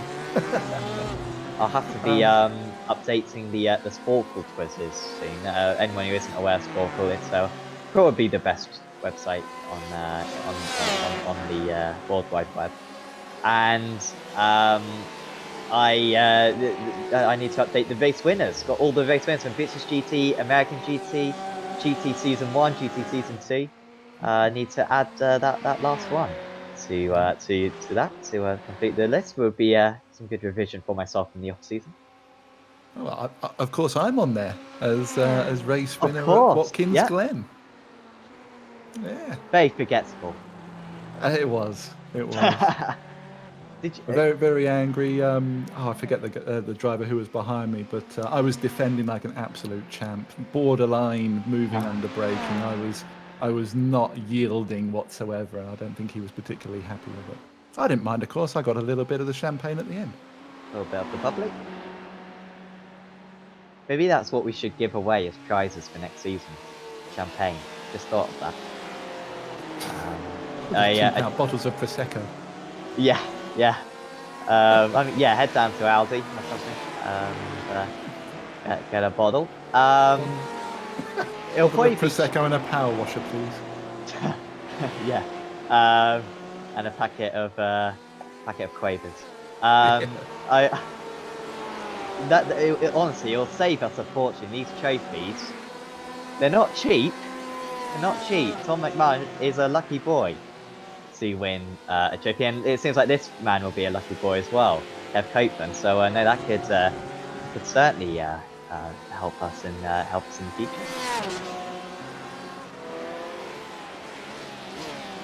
I think it's always a bit worrying though when a driving championship is rewarding alcohol for participants. Although it's not unusual in the motorsport. I wonder when that will stop. I don't want to be all political here, but something to think about. I know in the Middle East, they do rosewater, don't they? Sparkling They rosewater do, instead yes. of alcohol. Can I just say, by the way, Daniel Lee up in third place at the moment. You see, like he's got a clear view of the guys ahead. Already finished third once tonight. He's on for a double podium, which will be amazing for him. He's got a little bit of a reputation this season, Lee, hasn't he, for a good race 1 and then a bad race 2, or a bad race 1 and then a good race 2. The only exception to that was Silverstone, where he had 2 bad races. But apart from that, he's currently 6th place in the championship as well. He could move. Could he catch up to Salt? No, he can't catch up to Salt. Apologies. No. Oh dear, I'm getting extremely confused now. No, he can't catch up to Salt, but he might be able to pass Humphrey and Edwards for 4th place in the championship, which I doubt he even cares about. But it's something. Powell all of a sudden losing a lot of time, must have just made a mistake. This is putting Dennis Eifenberg right on his tail in sector 2 of this lap. Oh, sector 1 this lap. Powell loses 1/10. Sector 2, 4/10. Sector 3, 3/10. It's been a very poor lap for the American. And this is going to be a 3-car change. Could Jensen Adjunssons win a race? Because we've seen Humphrey take a podium last season, didn't we, as an amateur driver at Le Mans. Adjunssons only 4 seconds behind. This is what happens when you take Tom McMahon out of the race. It's as though when you take Mercedes out of a Formula 1 race, isn't it? All of a sudden, it really opens up, and you've got all these different drivers he could win. We love to see it, don't we?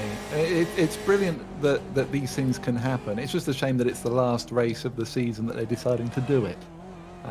But yeah, at the moment, anyone in the top 4, how far back's Suzuki Sabo? 10 seconds now. So anyone in the top 4, if these front 3 have an issue, come together, maybe one of them runs wide and the other 2 have to avoid, Adrianson's going to be right there, isn't he?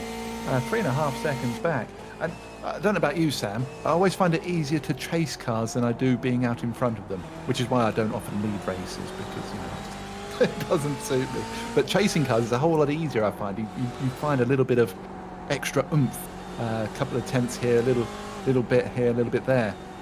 So yeah, he's got a real chance at the moment. He's already taken about 3 tenths out of them this lap so far. The chase is well and truly on with 10 minutes left. I was racing in the iRacing Grand Prix Championship. I'm sure everyone was watching. By the way, McMahon's back out on circuit. And actually only won that down, so he'll score points for McMahon. Good to him. Yeah, I was racing in the iRacing Grand Prix Championship yesterday. I'm sure everyone was watching. Because I've got a pretty big fan base. I was chasing down the driver ahead for fourth place, I think it was. 4th place, I think. And I was saying to Mika that time, now I did spin, but I'm trying to prove your point right here, Adam, that you do go faster when you are chasing and you're willing to push that extra harder. Whereas, of course, if you're the leader, you've got everything to lose. Jake's Berry, by the way, I don't know if Jake is listening along, so I doubt it. But, hello, Jake. Jake was very demeaning of my mistake on that one. But we won't be quite as harsh in the commentary box. Lee runs wide. That'll be an instant. Trying to go defensive now is Powell. And the BMW's so good down the straight, they only needs to be relatively close and he'll be straight past Lee, despite being in the draft. He'll start dropping back. Look at the BMW go! It's a rocket ship, it's just pulling away. But would he be close enough to Powell? Powell straight away going defensive to the inside. Is the only way through for Lee? Not quite. Adjunssons, how far behind is he now? He's 2.7 seconds behind. He took another 3 tenths of a second out of these guys on the last lap of the race. But this one's looking good for Eifenberg. I'd put Eifenberg as a favourite purely because he's got the fastest car down the straight, which will enable him to overtake and make him very tricky to overtake. Yeah, I think I'm with you on that one. He's certainly got the biggest car out there, so getting past him will be an issue for others if he does get his nose in front. Takes a lot of curb on the entry there, doesn't he? But the car looks so stable. For a car that's so quick, you generally trade off a little bit of stability, don't you? but that car looks mighty out there. Really late on the brakes, coming into their hairpin as well. Daniel Lee, by the way, fair play to him. He's just hanging on, isn't he? Just doing what he can to stick with these two. But yeah, I wouldn't want to be in Powell's position right now. You know, the big BMW behind. You can hear it from a long way off. It's going to be tough. It's going to be tough. But you know, can he hold on to it? It's going to be hard for him, but he's certainly got the ability to. Oh, Eifenberg. Oh, he's going to have to go defensive here. Get right to the inside of the circuit. Here comes Eifenberg. He lifts out of it. They're so close to making contact. And they're alongside. 33 minutes into the race. Eifenberg will go for his line. Strike 1. Strike 2 potentially. Although he does keep it within the track limits this time. Down the inside goes the BMW. Has it got it done? It seems like he has. Into the Casio triangle. And that's an awesome move there from Dennis Eifenberg. Powell has to respond straight away. But he's already a 1/10.5 of a second back. However, now the time starts to come back as he dips into the massive drafts of the BMW. Goes defensive, does Eifenberg, but can pretty much move back onto the racing line. Lee trying to snip around as well, trying to gain a position. But it's Eifenberg up into the lead. Here comes Lee as well. Not quite there into the essence. Brilliant move from Eifenberg. Powell gave him just enough room. Didn't he? I was with you. I thought that Eifenberg was going to go way off the track again, but he held it. Lovely line onto the rumble strips on the outside. Powell defenceless, really. Once the car's there, you've got no hope of defending. He has the inside line for the Casio triangle, and you can see already Eifenberg pulling away straight away. Daniel Lee, if he wants to win this race, he needs to get past Powell now. Powell takes a few tenths of a second out through the Degness, back down to half a second. And now that he's in the slipstream as well, it might just keep him in range, but overtaking is going to be really tricky from here on in. We've got maybe 2 more laps to go, no, 3 more laps to go at the conclusion of this one. Powell does gain a little bit down the straight. You can see Adrianson's well and truly with them now, 1.5 seconds. Oh, mistake from Powell, and Lee moves up into second place. But is he passed? Powell's still there, he'll have a good exit, but Lee is passed. The H2M engineering driver up into second place, but Powell tries to come back straight away. Now, guys, don't lose each other too much time because you're going to invite Adriansons on the scene and you're going to have any chance of catching up to Eifenberg ahead as well. Does Lee go defensive? He's playing his car slightly in the middle of the circuit.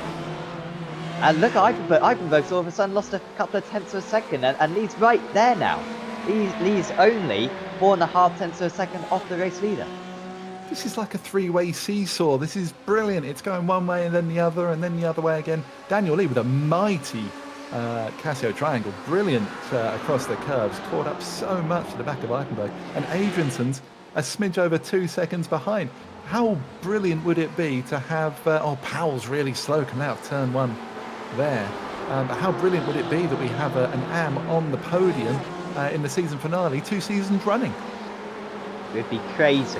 Absolute craziness. We've also seen, well, you didn't see, but James Salt has overtaken Daniel Savo for 5th place, and also Bob Kampianskic from Nikolai Skotska. But this is the best battle out on circuit, out in the lead.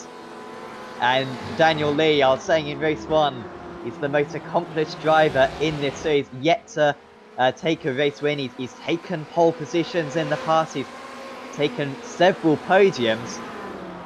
A couple of which have been second places, and this is right on the cards for him now. But this was part of why these end of season races are so good. There's nothing to lose for these drivers. They'll all be going for the race win. Second place won't be good enough for them, and so there's Eifenberg will absolutely defend for all that he's worth, but Lee definitely has the pace advantage. The problem is that BMW is just too quick down the straights. The way that it can pull out of the corners is mind-blowing. Lee, look how close he is though, tucked up in the slipstream.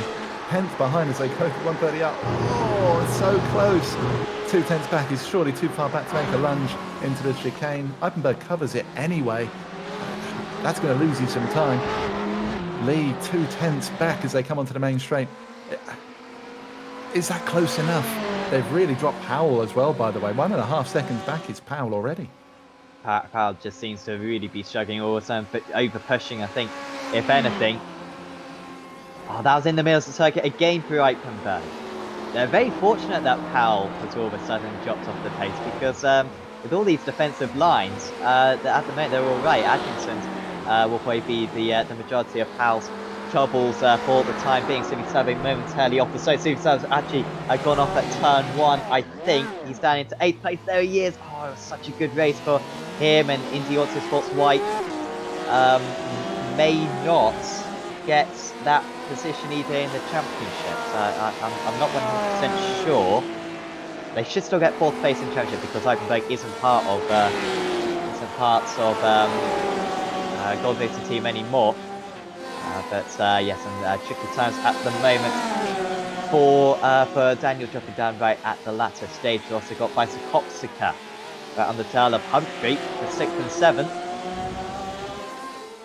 Humphrey trying to go for 3rd place in the championship, remember. The Suzuka already with that 2nd place consolidated. I think we're going to have to change though to the race leaders for the remaining lap and a half. Eichenberg slightly further ahead. What does Lee need to do here, Adam, in order to get past? Is there something that he needs to do? Because he got so close on the last lap and yet he didn't come close to a move. It almost seems impossible to overtake the driver ahead. Well, at this moment in time, he needs to drive faster. He's over half a second behind, which is way too far back to be able to contend with the sheer pace of that BMW down a straight. Although he's closed right back up again. He's mighty through the he's brilliant, isn't triangle, isn't he? Wow. That's he just takes just enough curve, doesn't he, that he can ride it and keep the momentum. Brilliant through there. Still 3/10 back though. I think that's too far back. He really needs to be tucked right up. Oh, he's running wide. Yeah, he's off the circuit. Doesn't lose much time. Wow, how did he do that? He was on the grass. He was on the grass. And he barely lost 100. He's driving it in really deep into every one of these corners. But if Eichenberg track extended earlier on at 130R and somehow gained time, that was even better from me. I mean, that was breaking the laws of physics, how fast he went through that corner. Final lap of the race, the time will take up to 40, the last lap of this Season 2 of the Apex Racing League GT Championship. And Daniel Lee with 0.4 of a second still to catch up to Eichenberg. He's sliding the second Degner. Howell and Adriansons are out of this one here. Lee had a look, I think, and that has put Eichenberg slightly offline. Eichenberg just reacting to that one. Seeing that in his mirror just behind. A good exit for the BMW. And it's surely going to have to be a mistake to deny Dennis Eichenberg his 2nd race win of the season. He took his 1st race win months ago. Race 2 at Silverstone, the 2nd race we had of the season. Lee will try to really ace this exit through Spoon, but he's still 3.5 of a second behind. And the BMW is just too quick. And it's stretching away.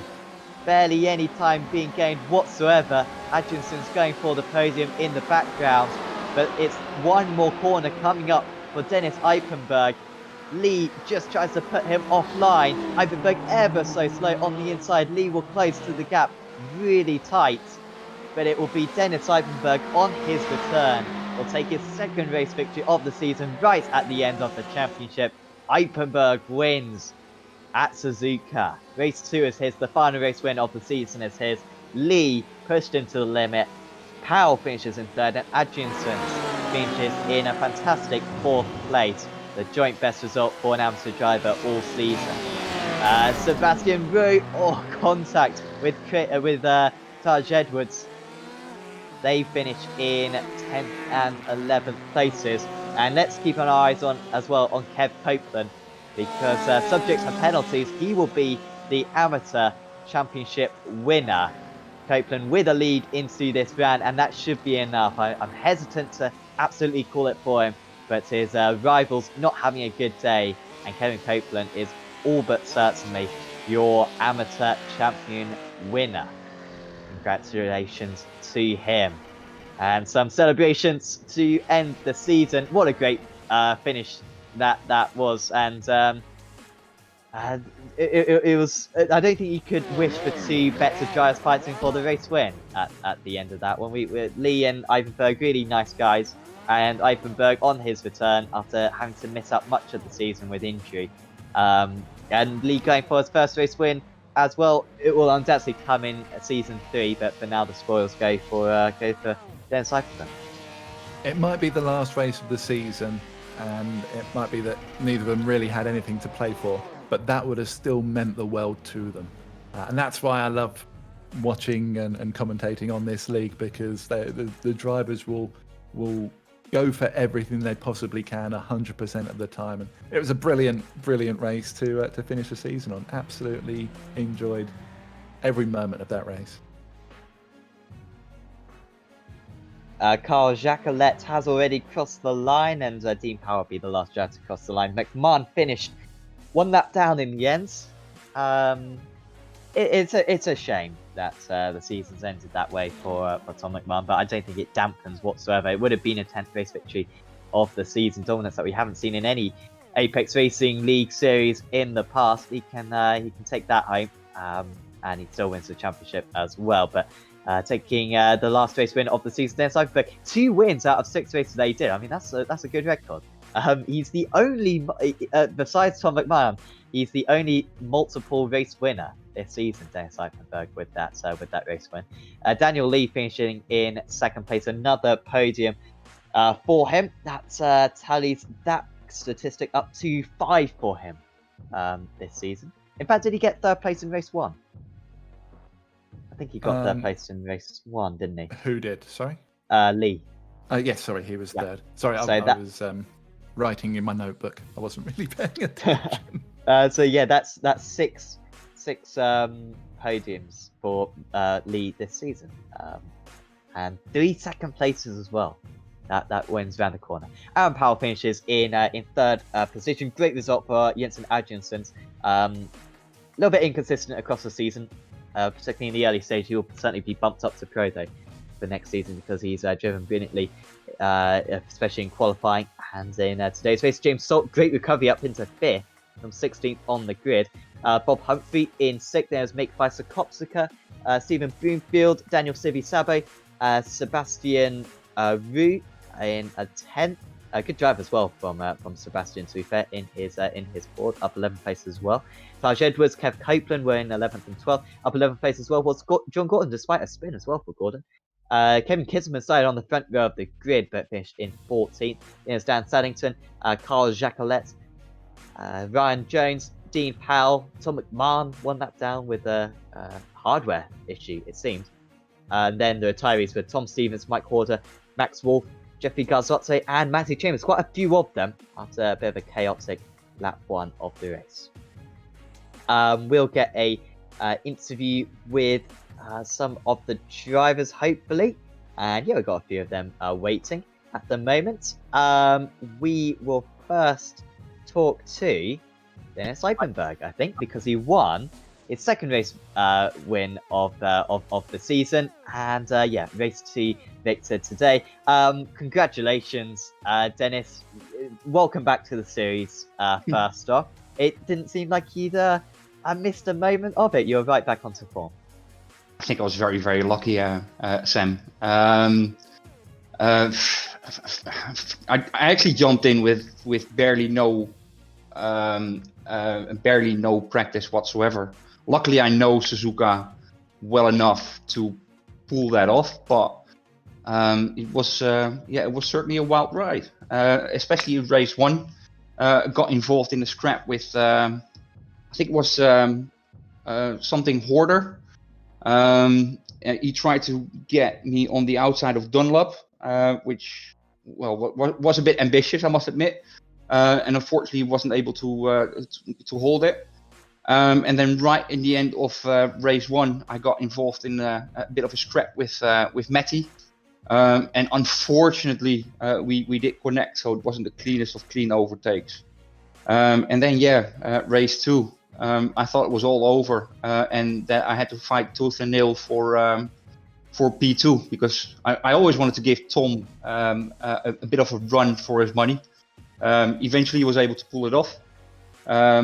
and I thought that I had to fight for P2, but apparently his VR stopped working, which took him out of contention.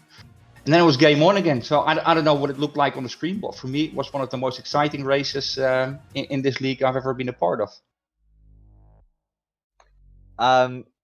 What fuel do you use in that car? I mean, is it nitrogen?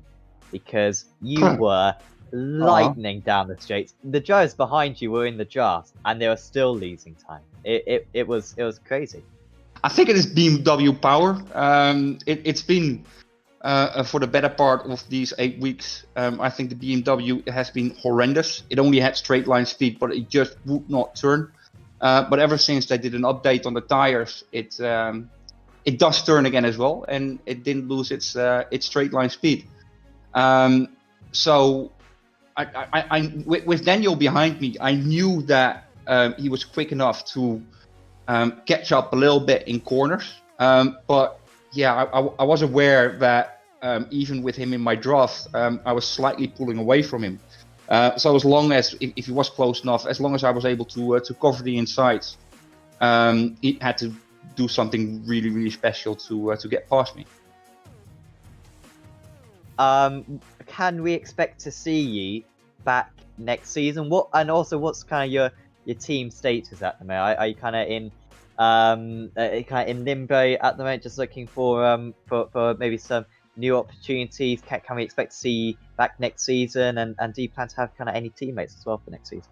First and foremost, yes, I will drive next season. I'm not 100% sure if I can do the full season because I still have some issues that I unfortunately have to deal with.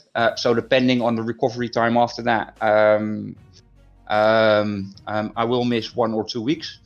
But other than that, yes, I will most definitely be back for next season. And I will be joining in a new team called High Caliber Autosports.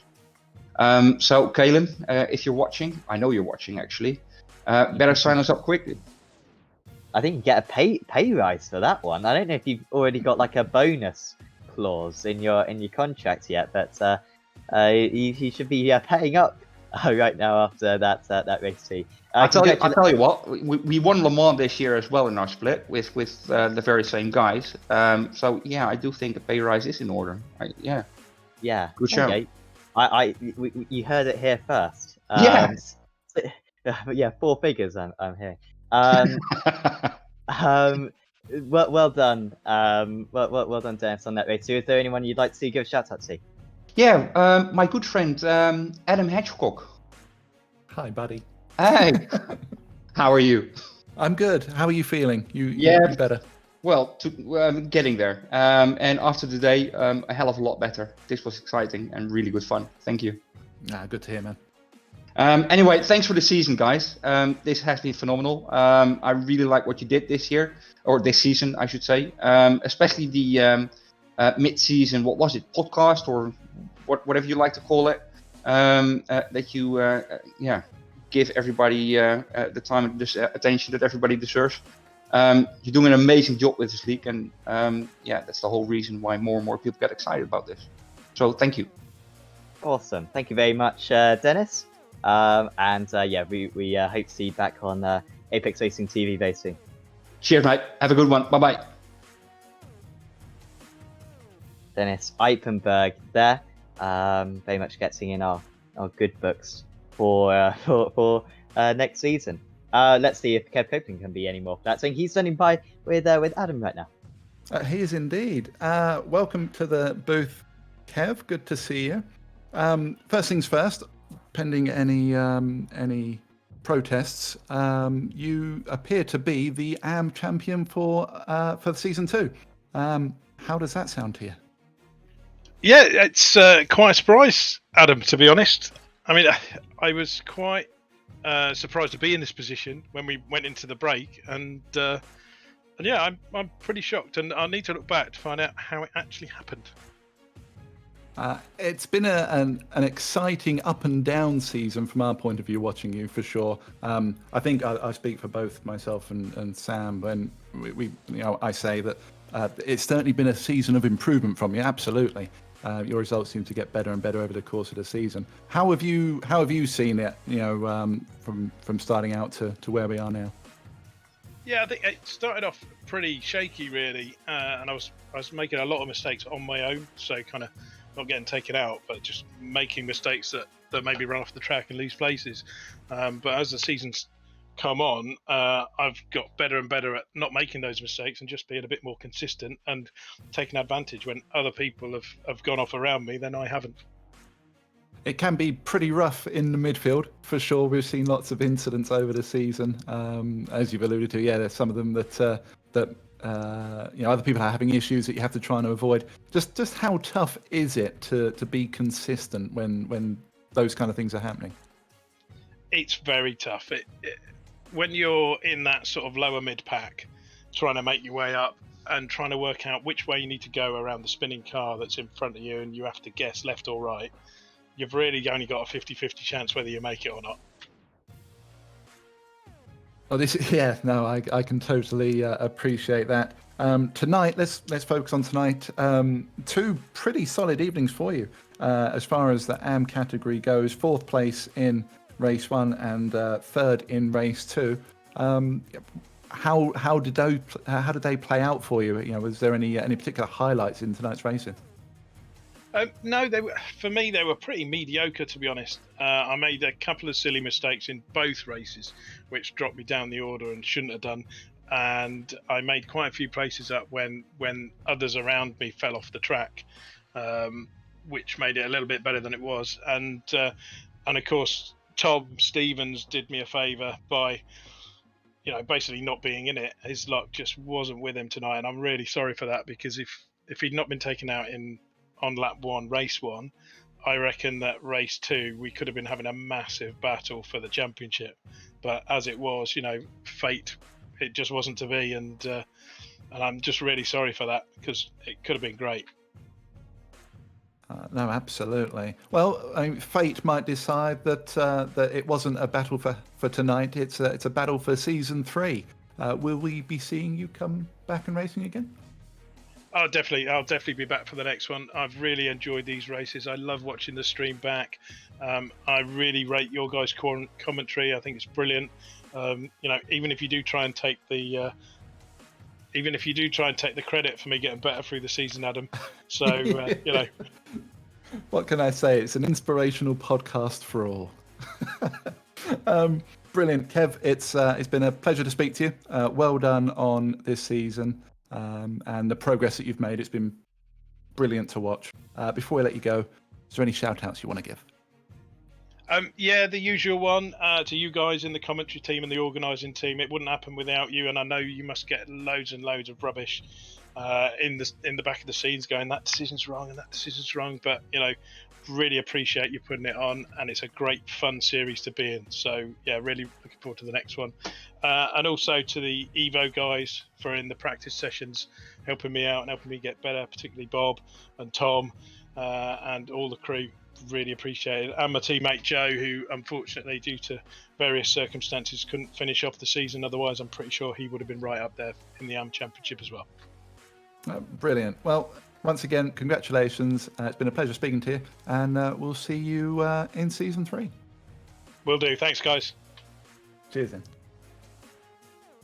Kev Copeland for the B team, your amateur champion. I think it's only fitting.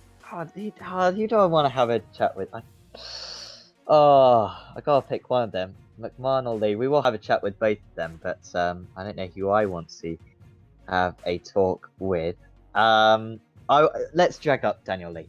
We'll speak to McMahon right at the end. But I want to have a chat with Daniel Lee because congrats, Daniel. That was your 4th and 5th, or 5th and 6th podiums of the season. It means that you finish in 5th place in the championship as well. Subject to C penalties, you gain a place right at the end. How are you feeling right now? Because that first race victory, that was ever so close right there. What a way to end it. I mean, I could have used a couple more laps sprinkled in. At the end, Eipenberg's tyres seemed to be absolutely shot from overtaking Aaron Powell. Powell's tyres have finished. I tend to be really gentle on the car, which is probably why I'm not always always sort of nudging pole, but it really comes in handy at the end of a 40-minute race. So I'm so miffed to miss out so close, but what an epic battle, and I can't wait to watch that back, because Eifenberg was again a brick wall. He's always been hard to defend against, and that BMW M8 must have been lathered in baby oil or something, because it was absolutely flying down those straights. But that's probably the best memorable meeting of both ARL leagues I've been in so far. I'm really happy with that. Yeah, you certainly should be. I mean, yeah, second and third. I'm trying to look through all the stats right now. Were you the highest point scorer today? No, you were. You're third highest scorer apparently. Yeah, third highest. But I might have to check back these points actually, because I'm not sure if they're 100% correct. Actually, how many incidents did you get? Did you get a load of incidents in? You got so many incidents. Jesus. 20. 20 incidents. Well, yeah, you didn't care too much about the about the points in here. All about that position. But no, still really good job in the end. And going into next season, you must be feeling quite confident. I mean, you've improved through this season, you improved through last season. So next season, you think you're going to be fighting for the championship? There's progression, and I'm definitely feeling like there's a good chance if consistency can be sorted out a little bit. This season, it seemed like there was an absolute clangor on round one. I don't know what happened, but Silverstone, I finished something like 43rd and 32nd. So that was a no-show, and I've just been trying to climb back since then. So next season, if I can iron out those wrinkles, then we have a real good chance of at least fighting for second and third in the championship, because Visa Copsica and McMahon, if they stay on for next season, they're going to be a real immovable mountain. But that's the aim. McMahon was not dropping me at the early stages of the race, so I need to make a more aggressive move early on before the tyres start peeling off. And maybe instead of a Ferrari, I'll be picking the M8 or Ford GT. We'll have to see what happens in the break. But yeah, looking forward to it. You'll certainly get some bias if you go for the Ford. Certainly would support that one.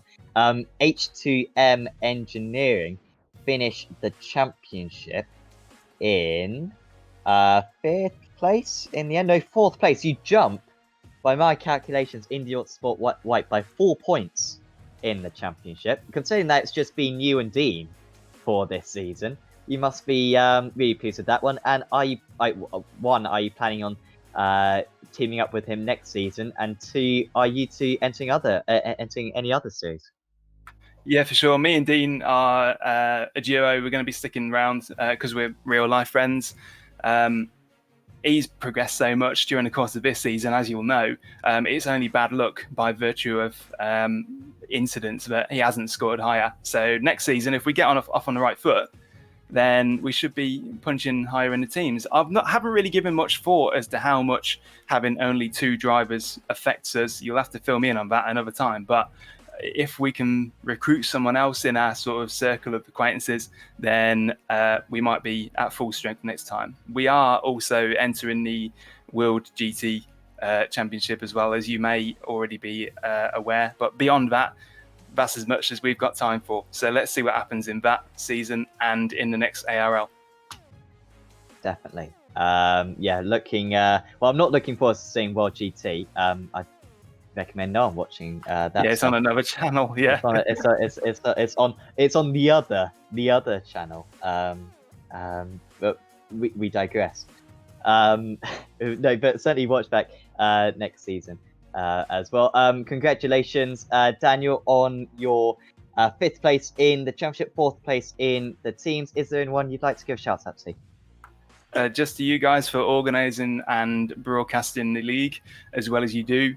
You do a really good job of it. And to the rest of the drivers on the grid, we've had a good season. It delivers. League racing is, in my eyes, the icing on the cake for anybody who's into their sim racing. So for anybody watching who hasn't considered it, you should be. So thank you to you guys and to the rest of the drivers on the grid for an entertaining campaign. Awesome. Thanks for having a chat with us, Daniel. Well done on your 2nd place, and yeah, we look forward to seeing you once again. Thank you very much. Daniel Lee there for H2M Engineering. Our last interview is gonna be with our pro drivers champion, and also our team's champion, or a segment of our team's champions. And he is standing by with Adam Hedgecock. It is indeed. Tom McMahon, welcome back. Seems like we speak to you every week at the moment, and it's brilliant. Tonight was a little bit of a mixed bag for you, wasn't it? Really hard fought race 1, and then some issues in race 2. What happened? Oh, it was heartbreaking. Race 1, mega again. I think that's 3 races in a row where it's just been me and Make out front having a good old scrap. It's so hard to pass at Suzuka. I didn't really anticipate how bad the aero wash is through the S's, but that was really cool. I kind of screwed up qualifying a bit, but yeah, that was a really fun battle, like trying to chase him down.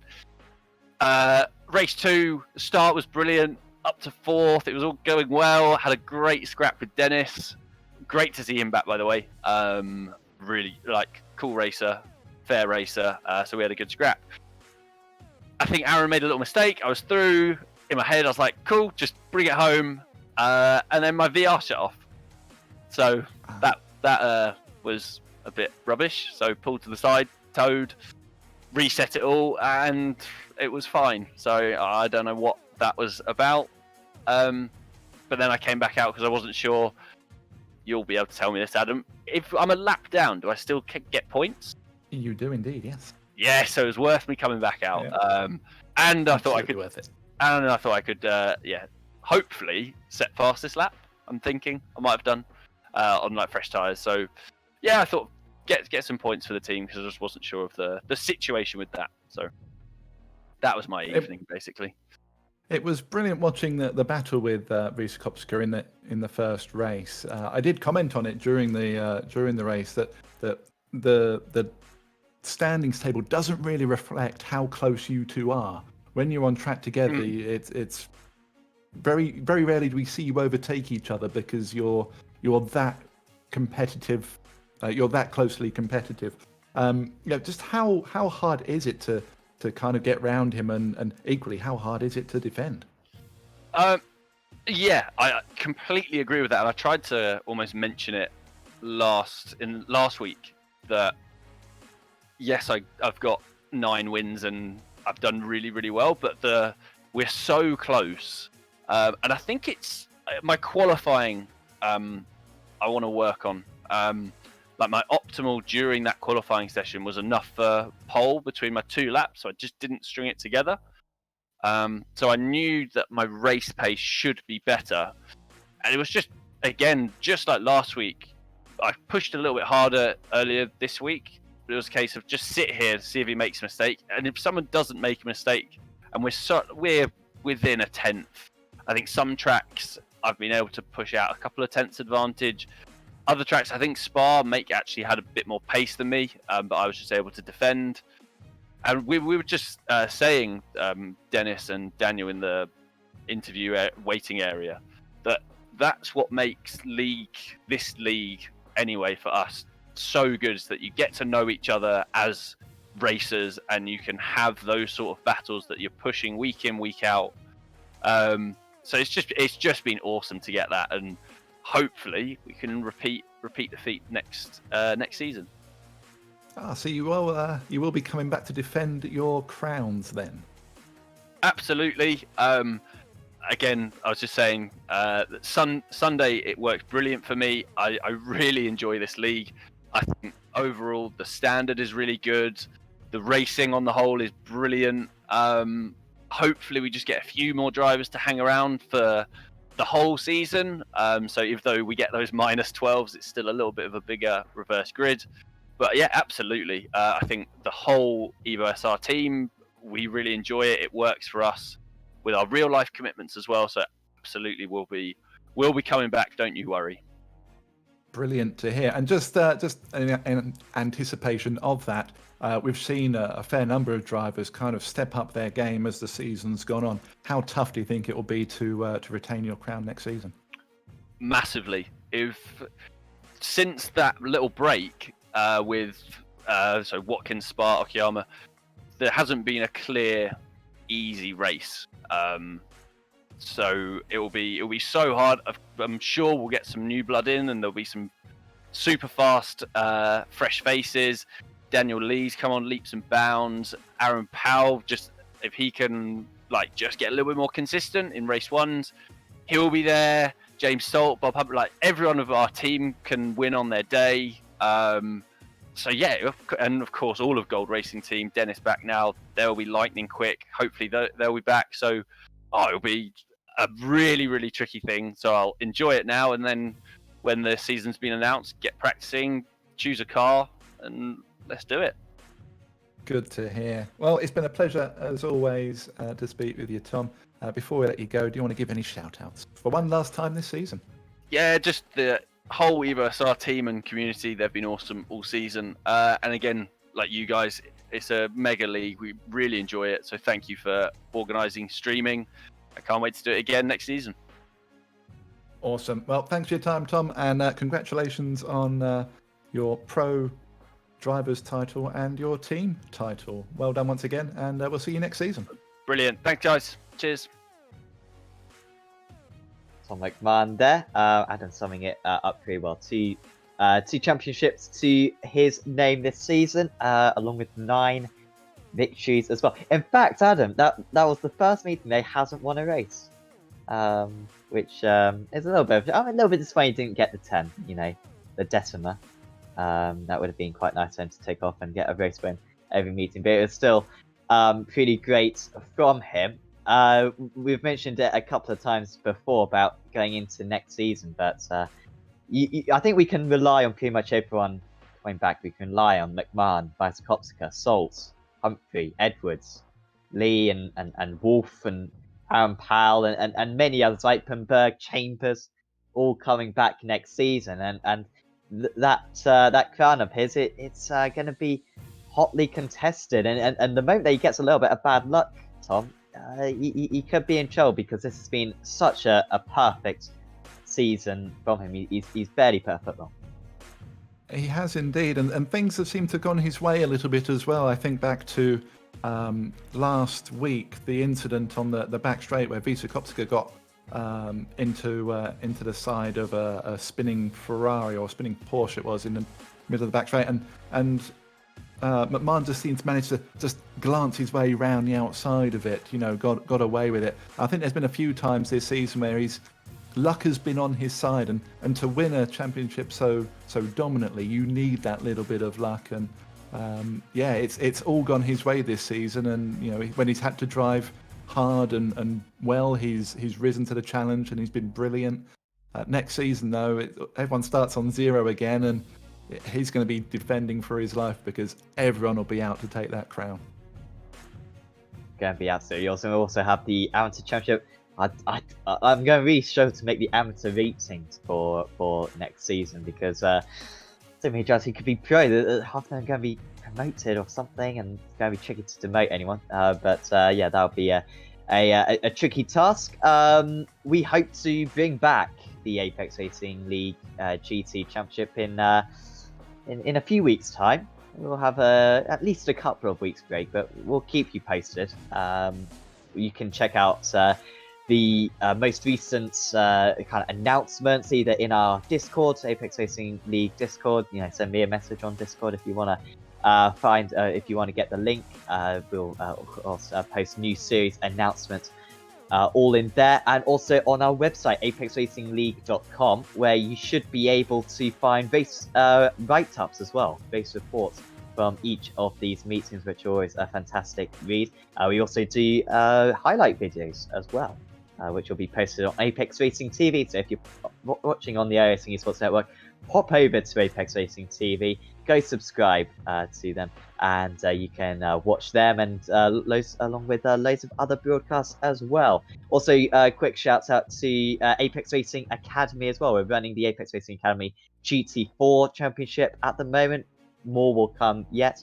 And so do go to Apex Racing Academy or apexracingac.co.uk, I believe it is, to get some of the best setups in iRacing, provided by some of the best drivers in iRacing. So certainly recommend checking that out. But thanks for tuning in for this season. It's been fantastic fun to broadcast it all. So yeah, thanks to you for tuning in. Thanks to the drivers as well for putting on such a fantastic show. It's been an awesome series to cover. Thanks to Adam Hedgecock and Sam Kumo, Alex Simpson, and Andrew Woodhouse as well for helping out on the on the broadcast. And we will see you back very soon. But from me, Sam Fitzpatrick, from Adam Hedgecock, and from Sam Kuhn, we're going to say goodbye. It's Tom McMahon taking the Pro Championship. It's Kev Copeland taking the amateur, and it's Evo SR taking the teams. We'll see you back very soon for Season 3. See you then.